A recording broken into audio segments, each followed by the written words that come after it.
성경 말씀은 데살로니가전서 5장 16절에서 18절입니다. 데살로니가전서 5장 16절에서 18절입니다. 자, 한 목소리로 같이 읽겠습니다. 시작. 항상 기뻐하라, 쉬지 말고 기도하라, 범사에 감사하라. 이것이 그리스도 예수 안에서 너희를 향하신 하나님의 뜻이니라. 아멘. 김성진 목사님 나오셔서 광야에서도 감사라는 제목으로 설교하실 때 많은 은혜 받으시기 바랍니다.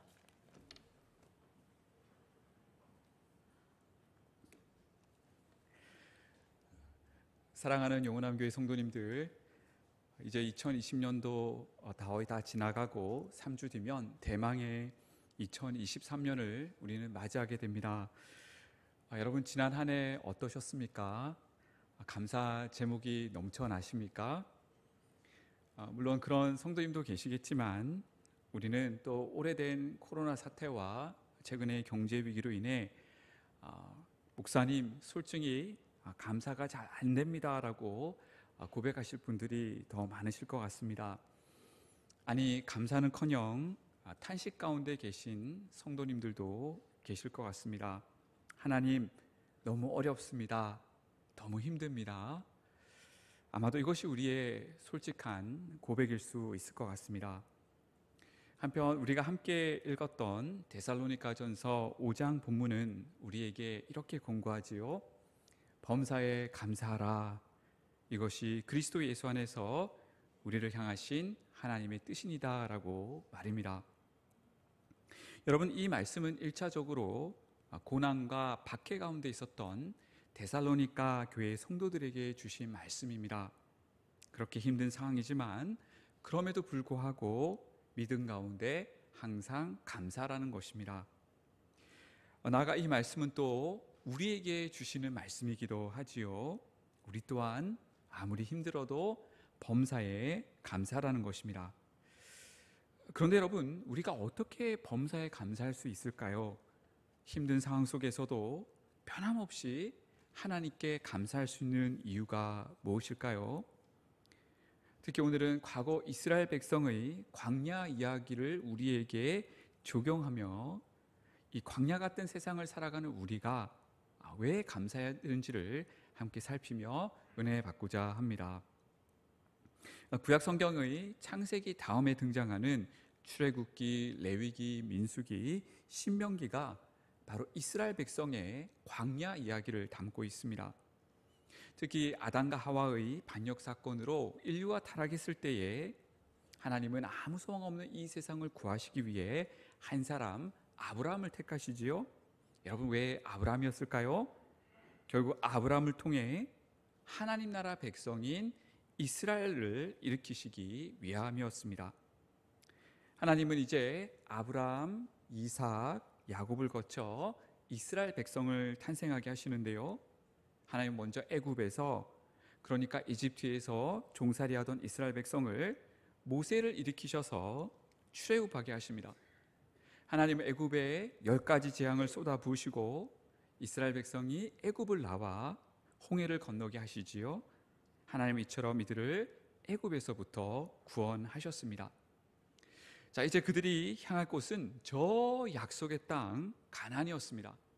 젖과 꿀이 흐르는 곳, 하나님이 복 주시고 하나님 나라를 세울 바로 그 땅으로 하나님이 인도해 가시는데요. 여러분, 참 감격적이고 감동적인 이야기지 않습니까? 그런데 이 이야기가 곧 우리의 이야기이기도 합니다. 마치 하나님이 이스라엘을 애굽의 종되었던 곳에서부터 건져내신 것처럼, 출애굽시키신 것처럼 우리 역시 한때 어둠에 속했고 사탄의 종되었던 자들인데 하나님의 특별한 은혜와 인도하신 가운데 우리가 건지심을 받았습니다. 나아가 출애굽한 이스라엘이 한 공동체를 이루어 저 약속의 땅 가나안으로 행진해 나갔듯이 우리 또한 교회라는 공동체를 이루어 함께 더불어 천국을 향해 나가고 있습니다. 이스라엘의 이야기가 곧 우리의 이야기입니다. 자, 문제는 이스라엘 백성이 마지막 종착점인 약속의 땅 가나안까지 감에 있어 기나긴 광야 여정을 통과해야 했다는 점입니다. 여러분, 참 아이러니지 않습니까? 하나님이 구원하셨고 하나님의 백성이 되어 저 영광스러운 약속의 땅 가나안을 향하고 있는데, 잘 닦인 도로를 통해, 지름길을 통해, 요즘식으로 말하면 KTX나 SRT를 타고 단번에 가는 것이 아니라 그 험준한 광야를 필연적으로 통과해야 했다는 것입니다. 신약 성경은 우리 또한 이스라엘 백성처럼 광야를 통과하는 자라고 말합니다. 우리 또한 영광스러운 천국을 향하고 있는데 우리 모두는 지금 광야 한복판에 있다는 것입니다.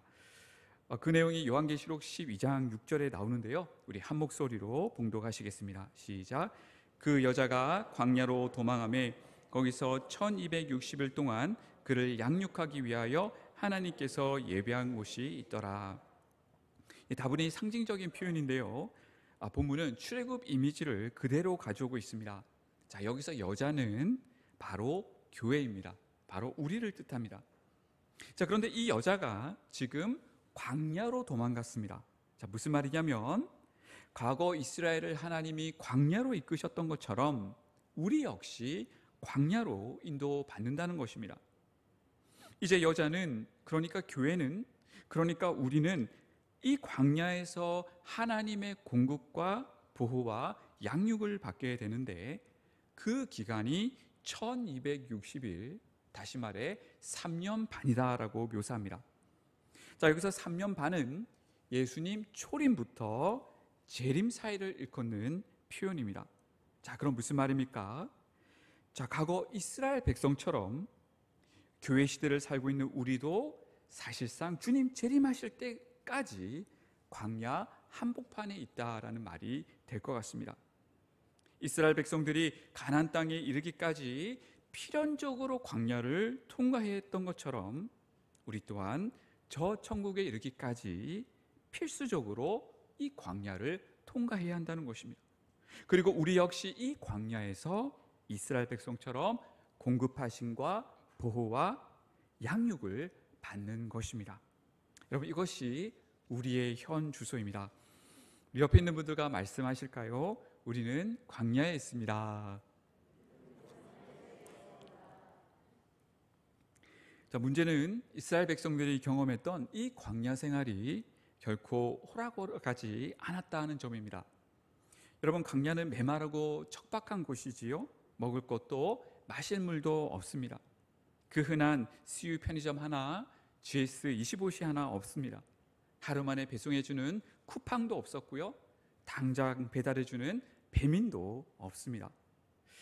그래도 애굽은 당대 강대국이었기 때문에 거기에는 다양한 먹거리, 그러니까 생선과 오이와 참외와 부추와 파와 마늘 등 다양하게 먹거리가 있었습니다. 요즘식으로 말하면 맛집이 즐비했다는 것입니다. 그런데 광야에는 그런 것들이 전무합니다. 또 광야는 정착된 생활이 주는 안정감과 안락감도 없지요. 계속해서 이동해야 하고 천막 생활을 해야 합니다. 그 흔한 모텔이나 호텔 하나 없습니다. 또 무엇보다 낮에는 뜨거운 태양볕에서 싸워야 하고 밤에는 매서운 추위와 맞서야 합니다. 낮에는 무려 40에서 50도까지 온도가 올라가고 밤에는 0도에 가깝게 기온이 낮아집니다. 더위를 식혀줄 에어컨이나 선풍기, 그리고 추위를 녹여줄 전기장판 하나 없는 곳이 바로 광야입니다. 때로는 뱀과 정갈의 위협도 받습니다. 그런데 주변에 병원 하나, 보건소 하나 없습니다. 나아가 가나안에 이르기까지 그들은 여러 전쟁을 경험해야 했는데요, 악한 아말렉 민족에 대항해서 르비딤에서 전투를 벌이고 미디안과 헤스본 왕 시온과 바산왕 옥과 전쟁을 치르는 등 사막은, 광야는 결코 호락호락한 곳이 아니었습니다. 여러분, 어떻습니까? 환상이 깨지지 않습니까? 이스라엘은 분명 타락한 세상 가운데 하나님의 백성으로 영광스럽게 부름받았는데 그들의 현실은 광야였다는 것입니다. 여러분, 그런데 우리 또한 마찬가지입니다. 우리 또한 영광스러운 하나님의 자녀인데 우리 또한 매일의 생계를 고민해야 합니다. 우리 역시 각종 질병이나 사고에 대한 염려와 두려움으로부터 자유롭지 못합니다. 나를 힘들게 하는 상사, 나를 해치려는 동료, 그리고 나를 이용하려는 사람들로 인해 괴로워합니다. 우리 또한 코로나로 인해 인플레이션과 경제 위기로 인해 굉장히 불안정한 시간을 보내고 있습니다. 우리 역시 광야 한가운데 있습니다. 그런데 이런 상황 속에서 어떻게 감사가 나올 수 있겠냐는 것입니다. 자, 그럼에도 불구하고 우리가 감사할 수 있는 세 가지 이유를 이 시간 나누며 함께 은혜 받고자 합니다. 자, 우리가 감사할 수 있는 첫 번째 이유는 우리에게는 하나님이 약속하신 목표 지점이 있기 때문입니다. 하나님은 분명히 약속하셨죠. 이스라엘 백성을 반드시 가나안 땅으로 인도하신다라고 말입니다. 자, 마찬가지로 하나님은 우리를 택하시고 우리를 영원한 천국으로 이끌어가고 계십니다. 여러분, 우리의 광야 시간이 아무리 힘들다 할지라도 지금도 우리를 이끌어 가시는 그 주님만 신뢰하고 가시면 됩니다. 여러분, 왜일까요? 우리의 최종 종착점은 약속대로 천국이기 때문입니다. 시편 23편 1을 잘 보여주지요. 여호와는 나의 목자이십니다. 하나님 아버지는 자녀인 우리를 너무나 사랑하셔서 우리를 구원하시기 위해 자신의 아들 예수 그리스도를 십자가에 내어주셨습니다. 이처럼 우리를 지극히 사랑하시지만 목자이신 주님은 때로는 우리가 사망의 음침한 골짜기를 지나가도록 그대로 내버려 두십니다. 여러분, 이해가 되지 않는 힘든 시간이라는 것이지요. 그러나 그게 끝이 아닙니다. 우리가 주님의 인도하심을 끝까지 신뢰하며 나아갈 때에 마침내 우리는 그 긴 고난의 터널을 지나 영광스러운 여호와 집에서, 천국에서 영원히 살게 되는 것입니다. 할렐루야. 자, 여러분, 그러면 왜 광야일까요? 광야는 하나님이 우리를 양육하실 뿐만 아니라 우리를 성숙케 하시는 훈련의 장이기 때문입니다. 광야는 우리를 천국 시민답게, 하나님 자녀답게 만들어가는 필수 훈련 장소입니다. 하나님이 계획해 놓으신 연단과 성숙의 학교라는 것입니다. 여러분, 물론 하나님은 우리를 늘 평탄하도록 이끄실 수 있지요. 광야와 무관하게 우리가 늘 잘되고 평안하고 풍요를 누리게 하실 수 있는 분이십니다. 그런데 그러다가 우리를 망친다는 것을 누구보다 잘 알고 계십니다. 여러분, 우리 아이들을 훈육하지 않고 너무 오냐오냐하며 키우다간 아이를 망친다는 거 잘 알고 있지 않으십니까? 여러분, 이런 의미에서 하나님의 우리를 향한 계획은 무엇일까요? 우리가 단순히 성공하며 출세하는 것일까요? 예수님 믿고 큰 부자가 되는 것일까요? 아닙니다. 우리를 사랑하시는 아버지는 우리를 향한 더 큰 계획을 가지고 계십니다. 하나님의 우리를 향한 목적은 우리가 주님을 닮는 하나님의 거룩한 자녀가 되는 데 있습니다. 타락한 세상 가운데서 건진받은 우리가, 믿음으로 구원받은 우리가 하나님 자녀답게, 천국 시민답게 변화되는 것입니다. 그래서 우리가 하나님 자녀답게 세상의 빛과 소금으로 살아가는 것입니다. 그래서 믿지 않는 자들에게 하나님 자녀답게 하나님의 살아계심을 보이고 그들을 주님께로 인도하는 거룩한 제사장 나라의 사명을 감당하는 것입니다. 이런 비슷한 맥락에서 종교개혁자인 존 칼빈은 기독교 강요 제3권 9장의 영생에 관한 묵상에서 다음과 같은 놀라운 진술을 하는데요. 자, 왜 하나님은 성도를 고난 가운데 내버려 두시는가? 왜 성도에게 고난을 주시는가에 관한 질문에 대해 칼빈은 이렇게 말합니다. 하나님은 우리가 본성적으로 이 세상을 사랑하고 이 세상에 소망을 두려는 성향을 잘 아신다는 것입니다. 이 세상의 재물과 권력과 명예에 집착하려는 성향을 너무나 잘 아신다는 것입니다. 결국 하나님은 이것을 깨트리시고 교정하셔야 한다는 것입니다. 그래서 때로는 우리로 하여금 세상의 온갖 비참한 것들을 보게 하신다고 말하는데요, 때로는 땅의 가뭄이나 기근이나 질병이나 위기를 겪게 하시고 화재나 기타 수단으로 재물에 큰 손해가 나기도 하시며 또한 풍족한 생활을 누리지 못하도록 허용하실 때도 있다라고 칼빈은 말합니다. 여러분, 왜일까요? 하나님이 우리를 미워해서가 아닙니다. 오히려 우리를 너무 사랑하시기 때문에 우리가 이 세상의 썩어 없어질 더 이상 세상의 것들을 의지하지 않고 하늘의 면류관을 바라보며 살도록 그렇게 이끄신다는 것입니다. 여러분, 이것이 종교개혁가 존 칼빈이 약 500년 전에 말한 바입니다. 여러분, 그래서 그랬을까요? 광야로 들어간 이스라엘 백성들은 처음과 나중이 확연하게 바뀌는 것을 보게 되는데요, 자, 이것을 민수기가 잘 보여줍니다. 이런 민수기는 크게 두 부분으로 나뉘는데요, 1장부터 25장까지 그리고 26장부터 36장까지로 나뉩니다.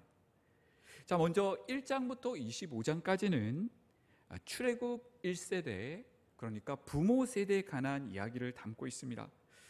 여러분, 이스라엘의 이 부모 세대는 어땠습니까? 그들은 틈만 나면 하나님께 불평하고 원망하고 불신앙으로 반응했던 분들이었습니다. 한마디로 불평과 반역의 세대였습니다.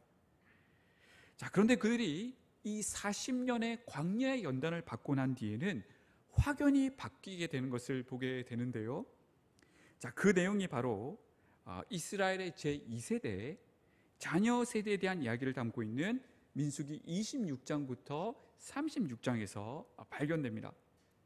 민수기 26장 이유를 보시면 자녀 세대 이스라엘은 더 이상 원망과 불신앙으로 반응하지 않는 믿음의 세대로 우뚝 서 있습니다. 그리고 그들은 여호수아와 갈렙과 함께 약속의 땅 가나안에 믿음으로 들어가는 그런 주역이 되는 것입니다. 여러분, 이것이 광야의 의미입니다. 비록 광야의 시간이 어렵게 느껴지지만 하나님 아버지는 우리를 하나님의 거룩한 자녀로 천국 시민답게 훈련하고 변화시키시는 것입니다. 자, 이것이 우리가 광야에서 감사할 수 있는 첫 번째 이유입니다. 그분은 우리를 영원한 천국으로 이끌어 가시는 분이시며 하나님 자녀답게 날마다 변화시키는 분이시기 때문입니다. 아멘. 자, 우리가 광야에서 감사할 수 있는 두 번째 이유는 광야 가운데 하나님이 세심히 공급하고 돌보시기 때문입니다. 여러분, 저 광야의 이스라엘 백성을 보실까요? 하나님은 그들을 그대로 내버려 두지 않으셨습니다. 목마를 때 마실 물을 제공하십니다. 먹을 것이 없는 광야에서 만나와 메추라기를 내려주셨습니다. 일용할 양식을 공급해 주신 것입니다. 나아가 그들의 옷과 신발이 헤어지지 않게 하셨습니다. 전투력도 제대로 갖추지 않은 그들이었지만 하나님은 그들이 승리케 하셨습니다. 특히 그들이 하나님께 순종할 때 적들에게 이기게 하심으로 오직 하나님의 능력과 하나님의 말씀만 의지하도록 가르쳐 주셨습니다. 또 그들이 뱀에게 물렸을 때 기적같이 낫게 하셨습니다.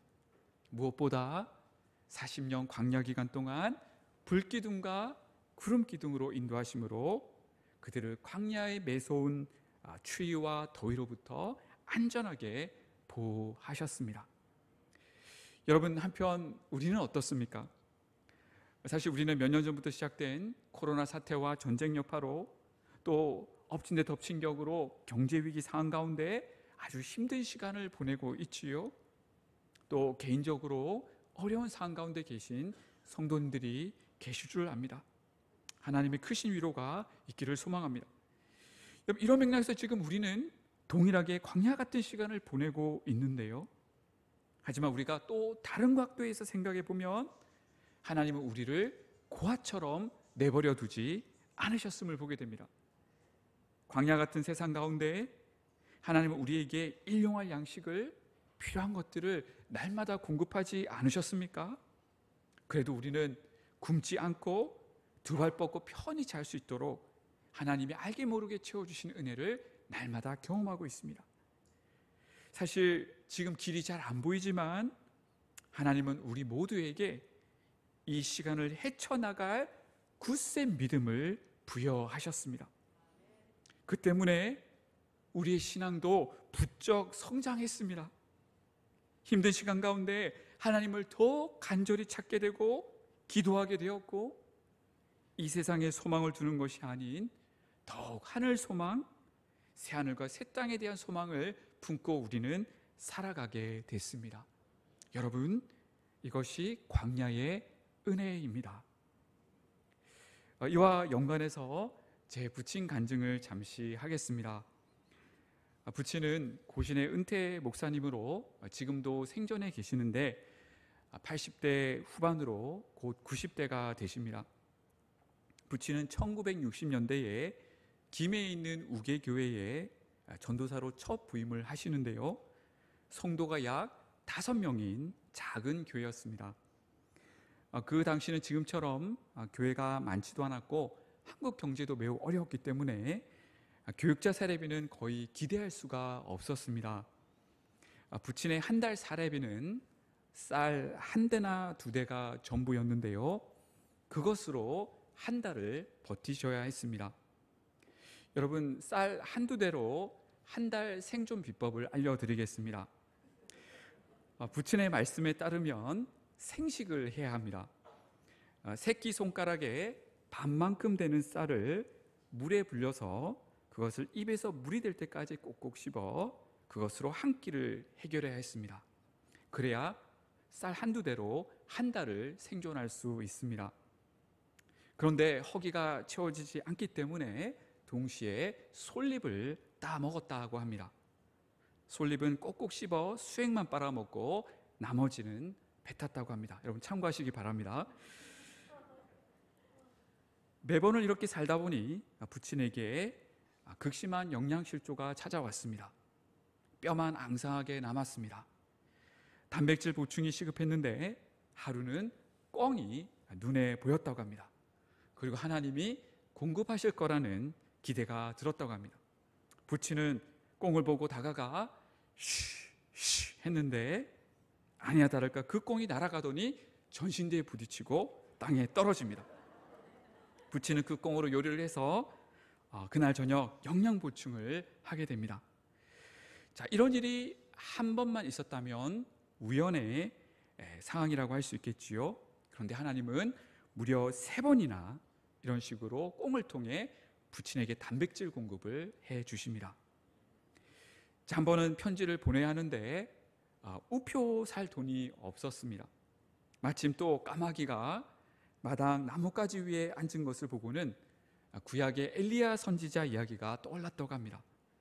엘리야가 어려울 때에 하나님이 까마귀를 통해 떡과 고기를 공급하셨던 것처럼 하나님이 이 까마귀에게도 우표나 돈이나 금반지나 목걸이를 물어주게 하실 거라는 믿음이 들었다고 합니다. 그래서 부친은 믿음으로 방문을 열고 까마귀에게 다가갑니다. 그런데 기대와 달리 까마귀는 날아가 버립니다. 부친은 순간 당혹스러웠다고 합니다. 그리고 이런 생각이 들었다고 합니다.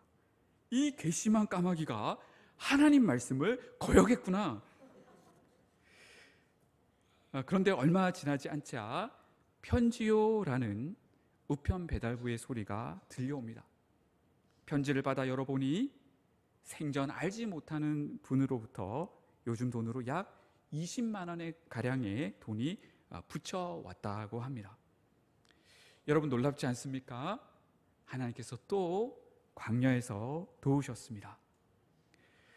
부친이 김해 우계교회에서 사역한 지 1년쯤 지난 시점이었다고 합니다. 약 9km 떨어진 삼계교회에서 부친의 도움을 요청합니다. 삼계교회는 20에서 30명 정도 모이는 우계교회보다 좀 더 큰 교회였습니다.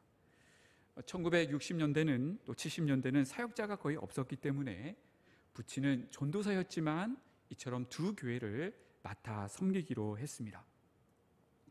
그때는 교통수단이 희귀하여 우계교회에서 삼계교회까지 산을 2번 넘어가야 했다고 합니다. 우계교회에서 새벽기도 주일 오전 대예배를 인도한 뒤 곧장 90분 동안 산을 2번 넘으며 헐레벌떡 달려 삼계교회로 가서 주일 대예배 오후 예배를 인도하고 다시 우계교회로 돌아와 주일학교와 주일 오후 예배를 섬겼습니다. 주일에 총 7번 말씀을 전했습니다. 하루는 삼계교회에서 우계교회로 넘어오는 시점이었는데 영양실조가 극심했는지 몸을 제대로 가눌 수가 없었다고 합니다. 동시에 죽음의 공포가 밀려왔다고 합니다. 성령님께서 마음에 감동 주시길 어떻게든 우계교회까지 가라고 하셨다고 합니다. 부친은 겨우 교회에 도착하여 교회 본당 안으로 들어갔는데 죽음의 고통이 본격적으로 엄습해오는 것을 느끼셨다고 합니다. 부친은 주여 외치며 그 자리에서 쓰러지셨습니다. 그런데 그 순간 기적 같은 체험을 합니다. 죽어가는 몸을 하나님이 초자연적으로 새롭게 해 주셨습니다. 그리고 다시 정신이 돌아와 깨어나 일어납니다. 하나님이 또 광야에서 살려주셨습니다. 부친은 이때 감사의 눈물과 기도가 터져 나왔다고 합니다. 또 시간이 지났습니다. 전도사 신분이었던 부친은 목사가 되기 위해 고려신학대학원에 진학해야 하는데 등록금이 필요했습니다. 여러분, 그런데요, 먹을 음식도 제대로 구할 수가 없는데 등록금 마련은 거의 불가능한 일이었습니다. 부친은 또 광야에서 하나님께 엎드렸습니다. 등록금을 위해 간절히 기도했습니다. 등록금을 내야 하는 날짜가 다가왔습니다. 부친은 밤늦게까지 기도하는데 바로 그때 하나님이 주시겠다고 마음에 감동을 주십니다. 부친은 뛸 듯이 기뻤습니다. 그리고 주일 대예배 강고 시간에 이 사실을 성도님들께 공지합니다. 여러분, 왜냐하면 교회 성도님들이 함께 부친의 등록금 문제를 놓고 기도하고 있었기 때문입니다. 성도님들, 등록금 걱정을 더 이상 하지 않으셔도 됩니다. 하나님께서 주시겠다고 기도 가운데 응답해 주셨습니다. 여러분, 한편 부친의 말씀을 들었던 우리 성도님들의 반응은 어떠했겠습니까? 할렐루야! 라고 외치며 다들 환호했을까요? 아닙니다. 오히려 걱정의 눈길로 부친을 바라보셨다고 합니다. 우리 전도사님 너무 고생하셔서, 너무 배가 고프셔서 정신이 온전하지 않은 거 아니야? 염려의 눈길로 바라보셨다고 합니다. 드디어 월요일이 되었습니다. 등록금을 내려가야 할 시점입니다.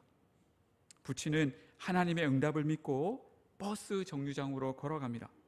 문제는 도대체 어디로 가야 할지 전혀 모르는 상황이었다는 것입니다. 순간 의심이 몰려왔다고 합니다. 내가 지금 제정신인 거 맞아?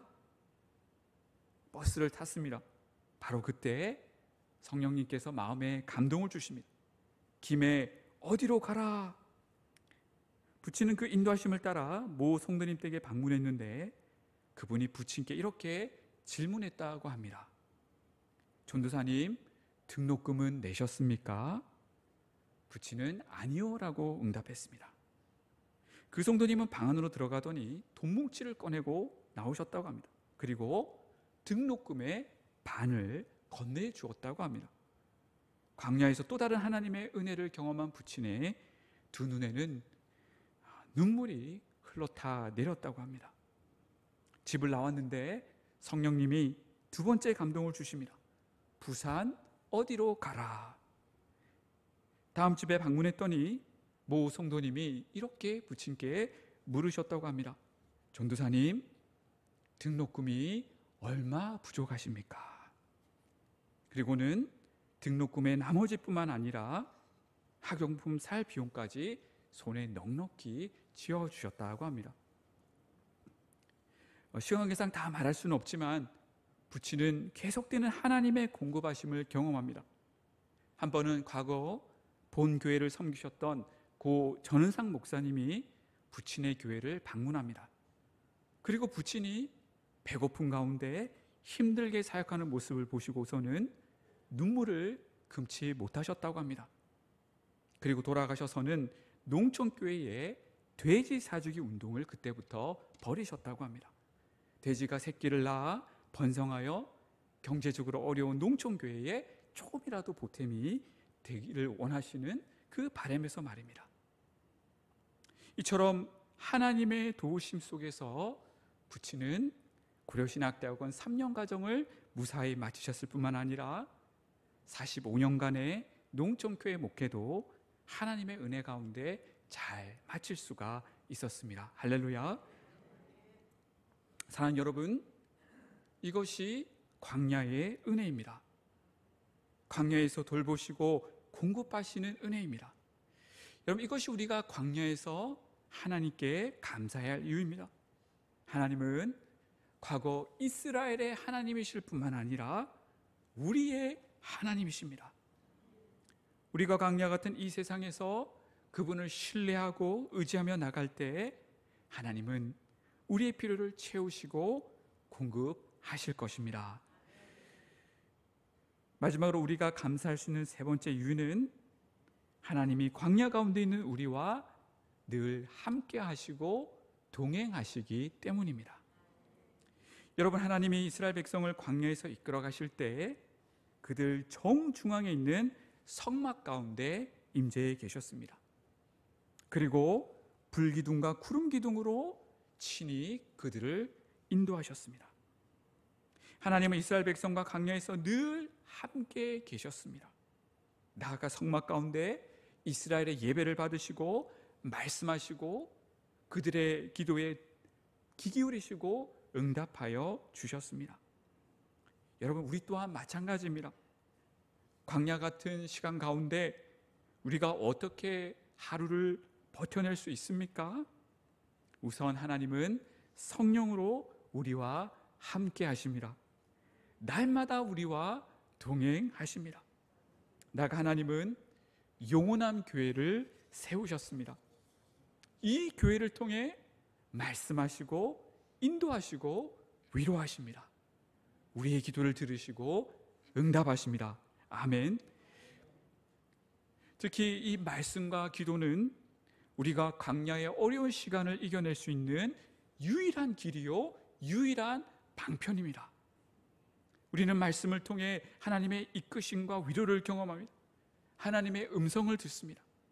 나아가 기도를 통해 하나님의 도우심을 경험합니다. 여러분, 이런 의미에서 우리 이 영원한 교회는 기도하는 집입니다. 여러분, 기도만큼 무서운 무기는 세상에 없습니다. 왜냐하면 온 우주의 왕이신 하나님께 바로 나가 도움을 받는 창구이기 때문입니다. 만약 우리가 전 세계 대통령과 두터운 친분이 있고 그분들과 직접 통할 수 있는 핫라인이 24시간 개설되어 있다면, 그래서 언제든지 연락하고 고민을 나누고 도와달라고 요청할 수 있다면 우리는 이 세상에서 부러울 것이 없는 사람일 것입니다. 여러분, 대통령과 친분이 있어도 이 정도인데요, 하물며 지금 우리는 기도 가운데 하나님께로 나아갑니다. 그분은 만왕의 왕이시요 우주를 다스리시고 운행하시는 분이십니다. 온 우주 만물이 그분의 명령대로 일사불란하게 움직이고 천천만만의 천사들이 그분을 경배하고 순종하고 있는데, 정작 하나님의 1차적 관심은 바로 우리에게 있습니다. 하나님은 여러분으로 인해 기쁨을 이기지 못하시고 365일 24시간 여러분의 작은 그 신음에도 귀 기울이시는 분이십니다. 친히 우리를 위해 십자가에 죽으실 만큼 우리를 사랑하시고 존중하시고 소중히 여기시는 분이십니다. 그분이 광야 가운데 있는 우리를 친히 이끄십니다. 함께 하십니다. 함께 걸으십니다. 성전에서, 교회에서 우리의 기도를 들으시고 위로하시고 응답하십니다. 이제 말씀을 맺겠습니다. 사랑하는 용원함교회 성도님들, 교회인 우리는 지금 광야 한복판에 있다고 했습니다. 그래서 때로는 우리의 삶이 힘듭니다. 그럼에도 불구하고 우리는 감사해야 할 세 가지 이유를 함께 살펴보았지요. 먼저 우리는 광야 한가운데 있지만 우리에게는 하나님이 예비하신 목표 지점이 있습니다. 우리를 영원한 천국으로 이끄시며 그 과정에서 천국 시민답게 그리스도를 닮은 거룩한 자녀로 변화시켜 나가시는 우리 사랑하시는 아버지시기 때문에 우리는 감사할 수 있습니다. 그분은 실로 선한 목자이시며 신실하신 아버지십니다. 지금의 우리의 고난은 장차 우리에게 임할 그 영광과 좋게 비교할 수 없습니다. 우리가 감사할 수 있는 두 번째 이유는 광야 같은 세상에서 하나님이 늘 공급하시고 돌보시기 때문입니다. 우리가 늘 하는 주기도문의 기도처럼 우리의 일용할 양식을 항상 공급하시고 알게 모르게 구름기둥과 불기둥으로 또 바위에서 물을 내심으로 우리의 신발과 옷이 닳게 하지 않으심으로 나아가 전쟁에서 승리하게 하심으로 하나님의 손길을 목격하게 하시며 우리를 이끄시기에 우리는 감사할 수 있습니다. 마지막으로 우리가 감사할 수 있는 것은 우리를 광야 같은 세상에 홀로 내버려 두지 않으시고 지금도 늘 성령으로 함께 하시며 동행하시고 용원함 교회에서 드리는 이 예배를 통해 말씀으로 공급하시고 우리의 기도를 들으시기 때문입니다. 항상 기뻐하라, 쉬지 말고 기도하라, 범사에 감사하라. 이는 그리스도 예수 안에서 너희를 향하신 하나님의 뜻이니라. 2020년의 마지막 달, 광야 같은 세상을 살아가는 우리 모두가 어떤 상황 속에서도 기쁠 때나 슬플 때나 힘들 때나 범사에 감사하는 믿음을 가지길 소망합니다. 변함없이 하나님을 신뢰하며 나아가 하나님의 큰 기쁨 되시는 용원함교회 성도님들 되시기를 간절히 소망합니다. 기도하시겠습니다.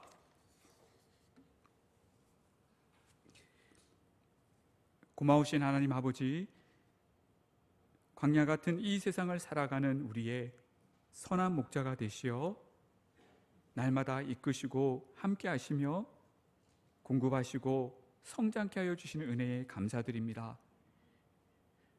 비록 우리를 향하신 하나님의 뜻과 계획을 다 알 수 없고 때로는 광야의 시간이 어렵고 두렵게 느껴진다 할지라도 하나님 아버지의 손을 꼭 붙들고 범사에 늘 감사함으로 나아갈 수 있는 굳센 믿음을 허락하여 주옵소서.